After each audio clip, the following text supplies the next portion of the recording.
na interview ko po, nakausap ko ng live sa aking programa sa telebisyon dyan sa Channel 4 at Channel 13 at Radyo Pilipinas.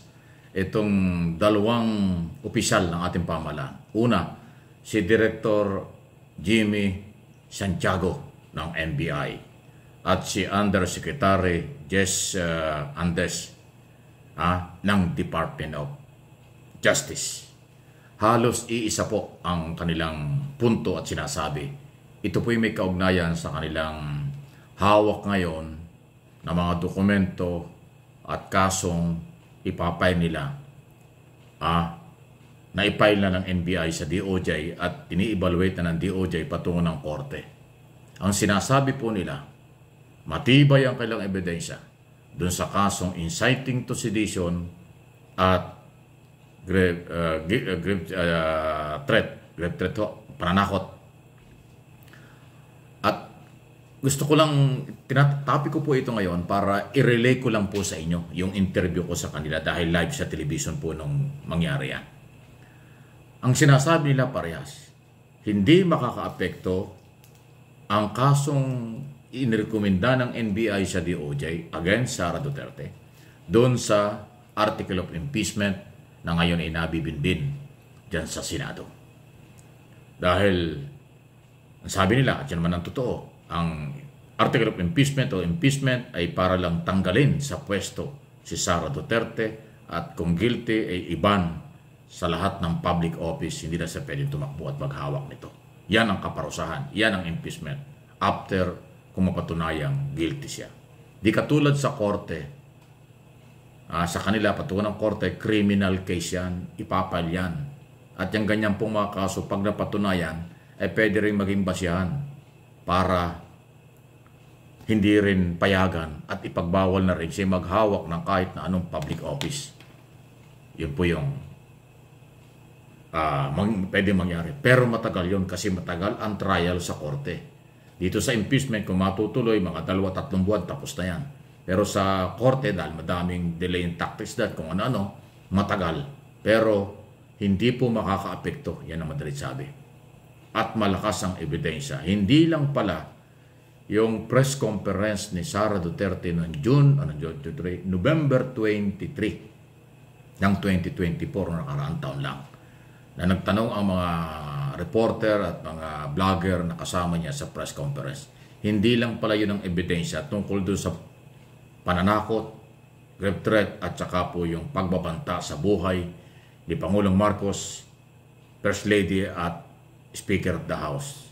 Na kanyang magulita, sabi ni Sara doon sa press conference, huwag kayong mag-alala ma'am, meron akong inutusan at nangako na gagawin lang sa oras na may mangyari sa akin. So yun po yung isa doon sa basihan ng issue ng pananakot. Yung inciting to sedition ay yun pong matapos sabihin nyo, nagkaroon ng series rally ang kanilang mga supporters at gusto nila talagang pabagsakin ang gobyerno. Nanawagan silang bumagsak ang gobyerno, pabagsakin ang gobyerno, meron silang people power. So yun po yung related dun sa banta ng pangalawang Pangulo, utos ng pangalawang Pangulo, kung sinong inutusan hindi natin alam, at saka yun pong rally. Mga aksyon nila, yan ang inciting to sedition. At ang isa pang matindi rito, kung ano po yung inirekomenda, dokumento, basihan, video, audio na hawak ng NBI na dinala sa DOJ. Sabi ni Undersecretary Jess Andres, magkakaroon pa sila ng case build-up. Ibig sabihin, kung ano man yung inirekomenda ng NBI, pwede pa silang gumawa ng paraan para palakasin ang ebidensya, palakasin ang kaso. Yan ang case build-up na tinatawag. Dahil meron nga pong bagong department order o policy ang DOJ ngayon, Department of Justice, na pag hindi sigurado or mahina ang ebidensya, huwag nang i-file ang kaso para hindi dumadami ang kaso na kung sino man. Yan yung policy sa lahat na nagreklamo, sa lahat na nagpapile ng kaso before DOJ. Dadaan sa masinsinang evaluation. Pag mahina ang kaso, hindi na nila ipapile. Hindi katulad ng araw, pag dumating sa kanila, file sa korte hanggang sa ma-dismiss kasi mahina. Ito, sa policy ngayon ng DOJ, ang ipapile lang nilang kaso kahit kanino ay yung may matibay na ebidensya, may matibay na basihan. So para tumibay yan, hindi lang yung recommendation, findings ng NBI, kung hindi yung case build-up na gagawin pa rin ng DOJ. Maaaring maghanap pa ng mas matinding ebidensya, mas matinding kaso, kaya nga case build-up laban kay Sara Duterte. So sa akin naman pong opinion at analysis dito sa nangyayaring ito, mula sa NBI Director Santiago, mula kay Undersecretary Andres ng DOJ, ibig sabihin ito malaki ang kakaharaping problema ni Sara Duterte. Hindi lang impeachment. Ano man ang mangyari sa impeachment, dito sa criminal case or mga kasong pwedeng makarating sa korte, matinding laban ito at mabigat na kaso ito. Ang sinasabi ng DOJ, nasa kamay na ng National Prosecutor Service ang inirekomenda at kasong ipinay ng NBI. At sila ay gumagawa pa ng case build-up, so palalakasin pa ang may ebidensya. At naniniwala sila, makakarating sa korte ang isyong ito. So ito naman ay parte ng rule of law at due process. Ano ba yung rule of law? Pag may issue, imbestigahan. Pag may ebidensya, dalhin sa korte ang kaso, then mag-trial. At bigyan ng pagkakataon.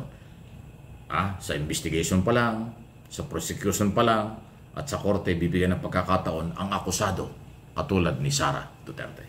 So yan yung rule of law. Actually, yan ang maganda. Pinapaira ng pamahalaan under President Marcos ipatupad ang batas. Yan ang kailangan. Para walang human rights violation, walang shortcut na galawan na katulad ng nakarang administrasyon, walang kasuhan, puro tukhang, double barrel, kaya daming biktima ng human rights violation. At doon sa mga investigasyon sa Quadcom, may umabot ng 30,000 pala ang naging biktima doon sa operation na walang due process. Basta suspect ka, yari ka. Tukang-tukang. So hindi mangyayari ngayon yan. Dahil ngayon, rule of law, dadalhin sa korte, dyan ang labanan. Ayun po yan. So, nasa tamang proseso, nasa tamang galaw. Medyo matagal nga lang yan, pero wala tayong magagawa. Ganun po ang sistema. Pero at least kahit paano, ang Executive Department ay nagkakaisa ng gumalaw sa ngayon. Medyo mabagal lang, ang tingin natin ng araw, pero ngayon, kasi nga, ganun pala. Patuloy na dinidevelop, tinitiyak, sinisiguro na maayos ang ebidensya at dokumento. Hindi pa bigla-bigla na pagsisisihan sa bandang huli. So sa ngayon pa lang, kahit galing sa NBI, nasa prosecutor pa lang, naniniwala ng NBI at ng DOJ, malakas yung ebidensya laban kay Sara Duterte. At kung may kulang pa, meron pang i-develop na mga ebidensya at kaso against Vice President. So ayan po, kaya aabangan natin saan man makarating ang mga kaso. Sa impeachment court, ibang galaw yan, hindi sila apektado, hindi maapektuhan yan, at ito papunta ng judicial body. So gumalaw ang Executive Department, gumalaw ang legislator, mga legislator, tapos na sa Kongreso, para sa Senado na, so yan ang rule of law. At pagdating sa korte na ipailang kaso, ang judicial body na ang bahala dyan. Yan ang prosesong naaayon sa karapatan ng lahat. Wala naman tayong sinabing guilty kung sinong guilty, dahil magta-trial pa. Ang sinasabi ko lang yung galaw ng gobyerno, ipinakita na. No one is above the law. Please like and share ng ating video ito.